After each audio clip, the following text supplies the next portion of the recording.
इस बीच एक और बड़ी खबर है। आईडीएफ का हमास के ठिकानों पर बड़ा हमला जारी है। हमास के कंट्रोल रूम को निशाना बनाया गया है। आतंकियों के 5 ठिकानों को इजराइल की सेना ने तबाह कर दिया है। तो हमास पर लगातार हमले जारी हैं और कसम खाई है इजराइल ने कि हमास का नामो निशान मिटा देंगे और उसी तरफ एक्शन चल रहा है। आतंकियों के 5 और ठिकानों को तबाह किया गया है और हमास पर लगातार ये अटैक बढ़ता चला जा रहा है। तो बड़ा अपडेट यह है कि आईडीएफ ने हमास के 5 और ठिकानों को नष्ट कर दिया है।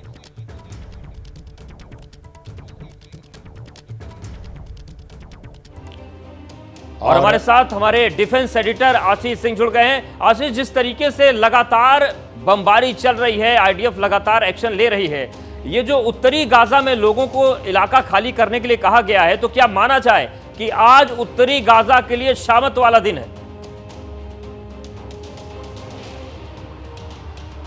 देखिए, बिल्कुल वो काउंटडाउन शुरू हो गया था कल ही और आज 9 बजे तक का समय दिया गया था, यानी कि अगले कुछ ही घंटों में मुश्किल से 1.5 से 2 घंटे आप मानिए वो काउंटडाउन खत्म हो जाएगा। लेकिन इस काउंटडाउन की प्रैक्टिकलिटी वाले बहुत इशूज़ इश्यूज हैं।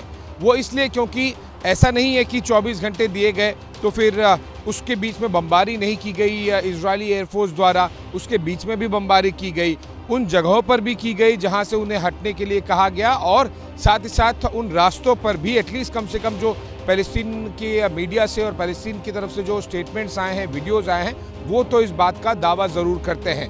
दोनों चीज़ें, पहला उन जगहों पर भी बमबारी करना और उन जगहों से हट के बेसिकली जो नदन गाजा से, उत्तरी गाजा से हट के जो एग्जिट पॉइंट्स है उसकी तरफ जाना। और केवल 2 ही एग्जिट पॉइंट्स है, एक उत्तर में है और एक दक्षिण में है। दक्षिण वाला एग्जिट पॉइंट इजिप्ट के साथ में शेयर होता है और उत्तर वाला जो दक्षिण पॉइंट है वो इजराइल के साथ में शेयर होता है। और इसीलिए दोनों तरफ एग्जिट पॉइंट के पास में भी और रास्तों पर भी जो उत्तरी गाजा से उस एग्जिट पॉइंट तक जाता है वहाँ बमबारी हुई है।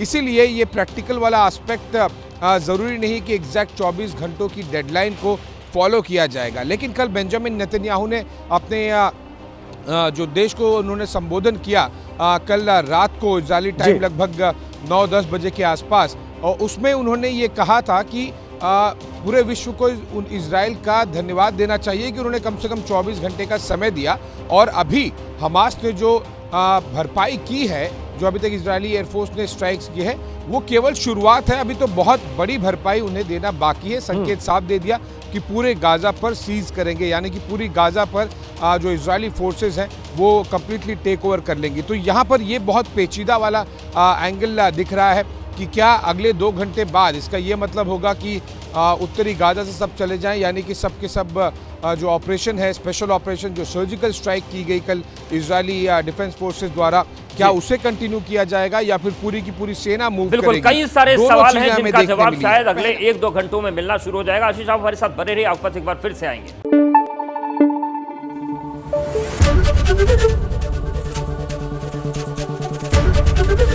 एबीपी न्यूज आपको रखे आगे।